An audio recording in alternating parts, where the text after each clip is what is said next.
Et donc, j'ai déjà répondu à la question de la balkanisation. Moi, je n'ai jamais cru, pas parce que je suis naïf, mais parce que je crois à la République démocratique du Congo. La balkanisation ne peut réussir si nous, les Congolais, nous la voulons plutôt. Il faut savoir les conditions et les éléments qui peuvent soutenir cette thèse. D'abord, la volonté de se séparer de la simple. Cette volonté-là n'a jamais existé dans les chefs des enfants du Nord Kivu. Et pourquoi ça partirait du Nord Kivu? Parce que, je ne sais pas, peut-être les gens peuvent faire l'analyse à cause des problèmes que nous avons, que ce soit la guerre de l'AFDEL, elle était partie d'ici, que ce soit la guerre de CNDP et tout ça, les gens font appeler l'association des idées. Mais au fil de toutes ces guerres-là, pour ceux qui ont lié un peu l'histoire, le comportement des Congolais était de se battre pour un Congo uni. Et cette valeur reste, elle est indéniable. Je ne crois pas qu'aujourd'hui, qu'on soit à mesure vraiment de la supprimer dans les esprits des Congolais. Nous devons plutôt travailler, nous tous, être sérieux. Travailler pour l'intérêt du Congo, et ces idées-là ne passeront pas, si ces idées existent. Mais nous travaillons pour la sécurité de la province. Dans toutes les interventions que j'avais faites sur la question de Beni, depuis que je suis gouverneur, j'avais dit que la République démocratique du Congo est attaquée à partir du territoire de Beni. C'est vrai. Parce que les ADF Nalou ne sont pas des Congolais. Les ADF Nalou recrutent dans beaucoup de pays. Et donc, nous devrions plutôt encourager toutes les initiatives pour rétablir notre contrôle de sécurité sur l'ensemble du territoire. Nous ne devrons pas laisser les groupes armés gérer une partie de la République. C'est ce qui convainc un peu certaines personnes. Nous devons refuser, nous, Congolais, la collaboration avec la mafia étrangère. Et nous connaissons aujourd'hui qu'il y a des gens qui, au-delà des questions de stratégie sécuritaire, mais il y a aussi des questions de stratégie économique. Parce qu'il y a des groupes armés qui nous mentent, qui disent à nos communautés que leur objectif, c'est la sécurité collective, mais en vérité, ils sont en train de s'illustrer dans l'exploitation des ressources naturelles et créer l'absence de l'autorité pour qu'il n'y ait pas de contrôle. Et cette stratégie, évidemment, ça peut continuer à nous appauvrir le plus longtemps possible. C'est la raison pour laquelle nous, gouverneurs de province du Nord Kivu, nous soutenons toutes les initiatives pour rétablir la sécurité sur l'ensemble de la République. Et nous croyons que les enfants du Nord Kivu souhaiteraient rester dans l'ensemble du pays, la RDC. Je ne vois pas quiconque du Nord Kivu qui ne veut pas aller à Kinshasa, qui ne veut pas aller à Lubumbashi, pour aller à Kindu ou bien à Kisangani. Nous voudrons bien rester dans cette ensemble. Et je crois que c'est l'objectif même de notre président, c'est l'objectif même du gouvernement. Et quand vous discutez avec l'armée, personne n'est prêt pour ces idées-là. Nous devrons plutôt nous rassurer que la volonté de rester unis, elle est très déterminante et personne ne va pas l'ébranler. Et je crois que, et pour ça, je devrais vous rassurer que nous travaillons plutôt pour l'unité du pays et pour l'unité de la province Nord Kivu. Vous avez évoqué des questions de troupes rwandaises. Je n'ai pas de formation comme gouverneur parce qu'en fait, nous aimons trop la spéculation au Nord Kivu. Mais je suis aussi de ceux qui pensent qu'il faut éviter la stigmatisation.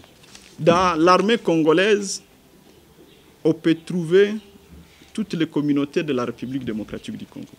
Il ne faut pas que quand vous arrivez à Beni, parce que les ADF Nalou ont recruté non seulement dans le district de Kasese, ils ont aussi fait captif certains Congolais de tous bords et ils ont obligé certains Congolais à devenir combattants Et si vous trouvez 2, 3, 4 Renandais dans les EDF Nalou, et tirez la conclusion que les EDF Nalou sont des Banandais. Et on doit éviter des questions de généralisation au Nord Kivu parce que ça déconcentre les efforts fournis par l'armée. Je sais qu'à Nyabiondo, il y a des groupes armés. Il y a un PCLS, il y a même un d'ici de Guido qui se battent, qui endeuillent.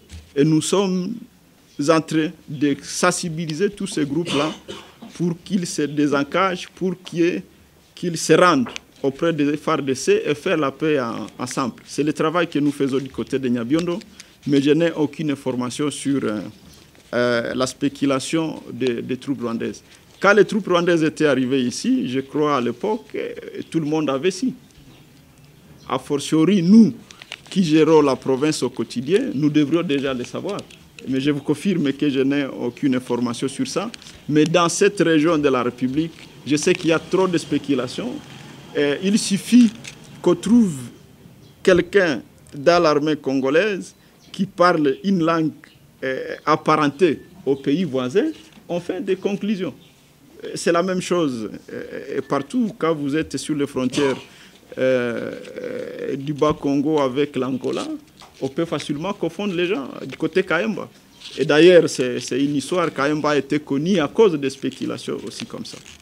Je peux vous rassurer que les éléments des FARDC sont déterminés à décourager les comportements des groupes armés dans cette zone de Nyabiondo. Et il y a déjà des redditions d'ailleurs du côté NDC et même du côté APCLS pour que nous puissions faire la paix ensemble. Monsieur Charlie a voulu savoir comment nous sommes en train de nous impliquer dans l'encadrement des combattants. Évidemment, nous avions voulu mutualiser les efforts. La province du Nord Kivu et la province du Sud Kivu avaient institué une commission interprovinciale. Moi et mon collègue du Sud Kivu, nous avions eu des réunions et avec l'armée et avec les ministres de l'Intérieur, le ministre de la Défense, aussi avec le président de la République. Mais il s'est fait que ce moment-là, c'était l'avènement du gouvernement central. On avait changé tous les ministres avec qui on avait discuté. Il nous a fallu trouver encore un autre cadre pour mettre en jour les nouveaux ministres qui sont arrivés, le ministre de l'Intérieur et le ministre de la Défense. Et nous sommes derrière le plaidoyer pour cette commission. Et d'ailleurs, nous avons élargi les champs pour convaincre les partenaires de la République démocratique du Congo en nous accompagnant dans cette politique de la réinsertion communautaire. Nous avions voulu, parce que la loi aujourd'hui, et il faut vous le dire, il n'y aura plus d'intégration in globo dans l'armée. Et donc, il n'y aura pas un groupe armé qui sera démobilisé. Ces groupes, s'il a 80, 50, 200, 1000 personnes, on ne peut plus intégrer d'une façon in globo ces éléments dans les FARDC. Il y a tout un processus de formation, mais aussi il y a ceux qui ne seront pas en condition. Parce que pour être recruté dans l'armée congolaise aujourd'hui, comme militaire de rang, il faut avoir entre 18 et 25 ans. Parmi ces combattants, il y en a ceux qui ont plus que 25 ans. Et donc, ils seront hors critères pour être recrutés et dans l'armée et dans la police. Mais nous savons qu'au-delà de ça, il y a leurs chefs qui devront être considérés dans un autre cadre, peut-être de formation, comme officiers militaires. Et donc, je voudrais vous rassurer que le Nord Kivu, à ce qui concerne les combattants, on a commencé avec les moyens de notre politique. Il y a des redditions qui se sont déjà faites à Mubambi-Royana. On essaie de faire ses copains, mais je ne peux pas vous dire nous faisons quoi. Nous sommes derrière ces combattants, on est en train de sensibiliser. À Lubero, on a un groupe qui s'est déjà rendu et il y a aussi des perspectives de groupes qui vont se rendre. À Beni, on avait commencé de ce côté-là. Nous les encourageons, c'est ça notre politique, parce que notre politique, c'est la sécurité de la province. Pour autant qu'on aura des groupes armés incontrôlés dans la province, on n'aura pas atteint nos objectifs. Et donc, rassurez-vous que nous sommes très engagés aux côtés des efforts fournis par le FARDC, le président de la République, à voir le Nord Kivu être sécurisé. Qu'est-ce que nous faisons dans le secteur des mines? Je suis de ceux qui pensent que nous ne pouvons pas développer la République démocratique du Congo seulement par l'exploitation artisanale. Je ne dis pas que cette exploitation n'est pas importante, mais je suis de ceux qui pensent qu'il faut encourager les grands investissements dans ce secteur-là. À l'instar d'autres provinces de la République, aujourd'hui, la province de Lualaba est avillée à cause des investissements industriels. Et nous devons travailler pour respecter la loi minière. Je sais qu'au niveau politique, à cause de captiver les esprits faibles, aux touches sensibles. Mais nous sommes un pays qui a des lois. Il y a une loi minière.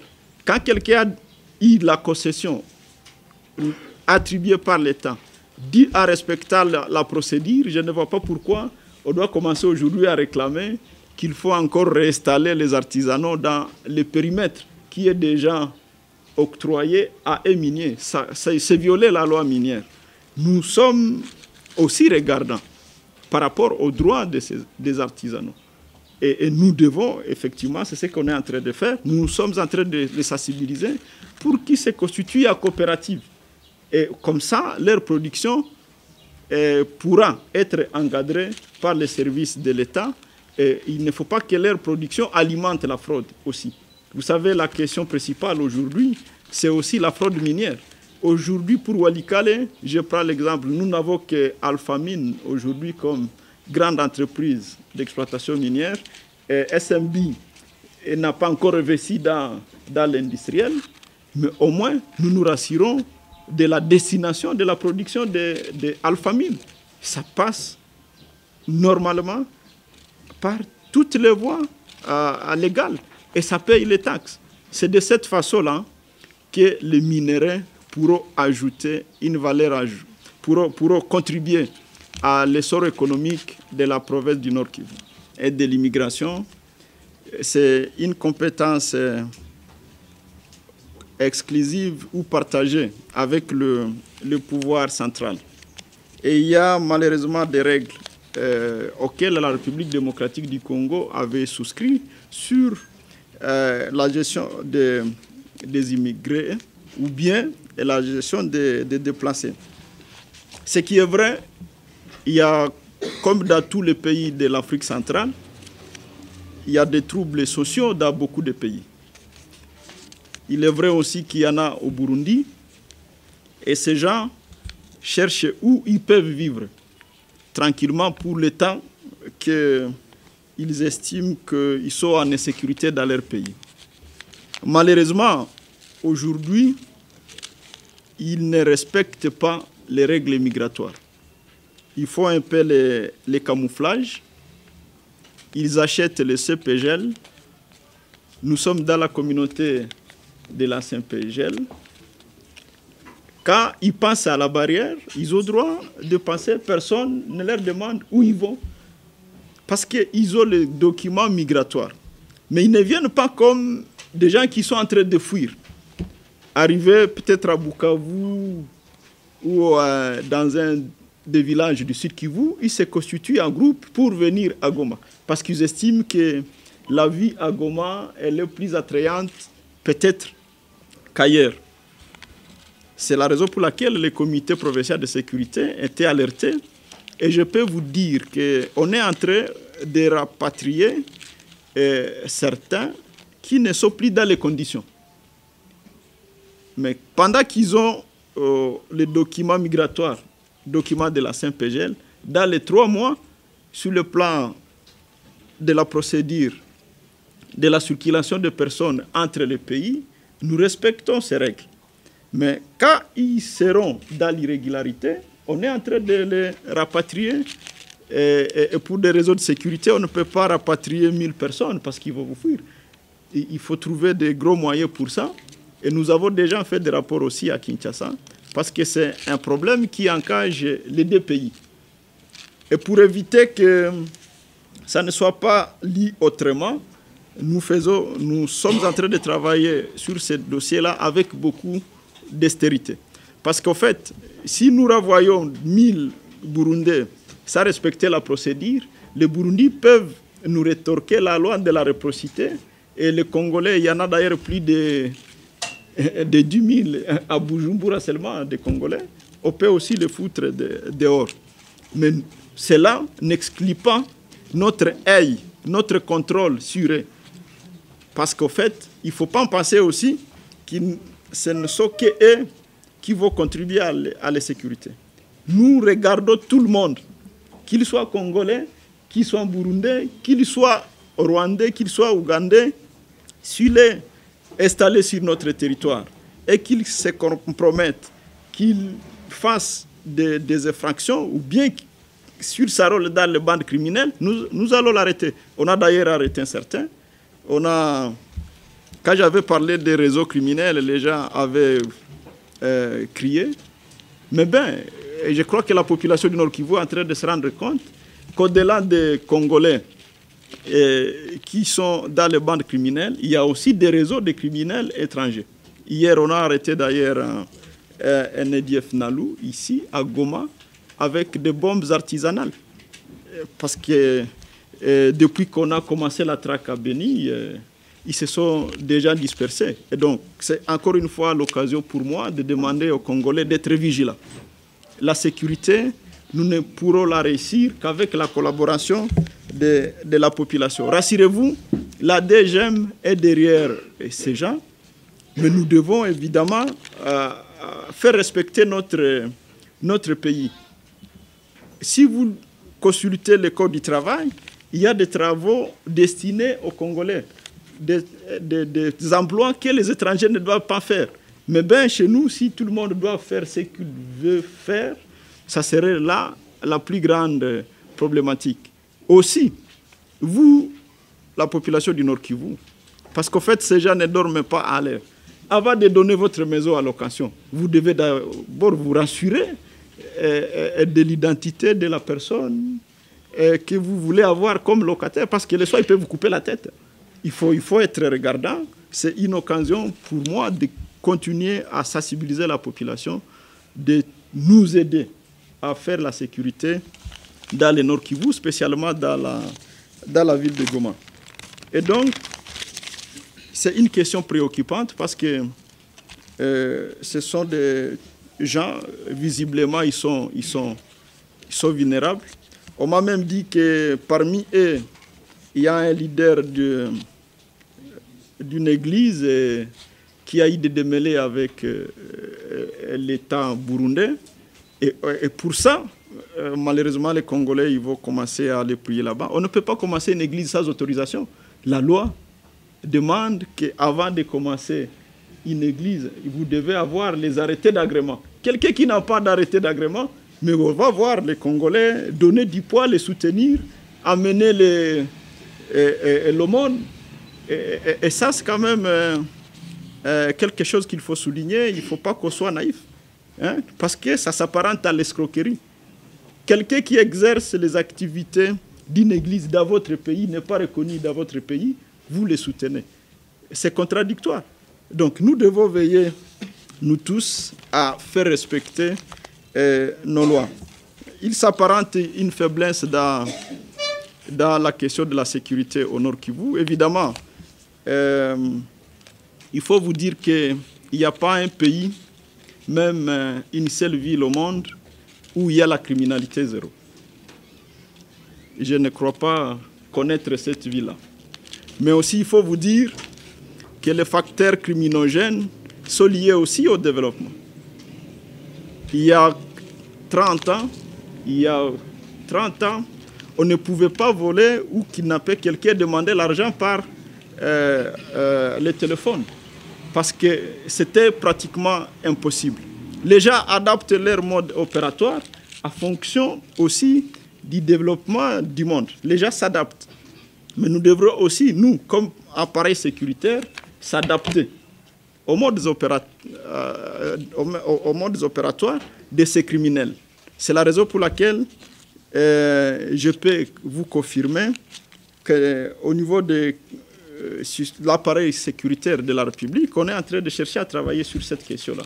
Comment paramétrer tous ces appels-là, comment identifier les gens Mais on doit avouer qu'on n'est pas encore au stade où nous pouvons avoir tous les éléments avec précision.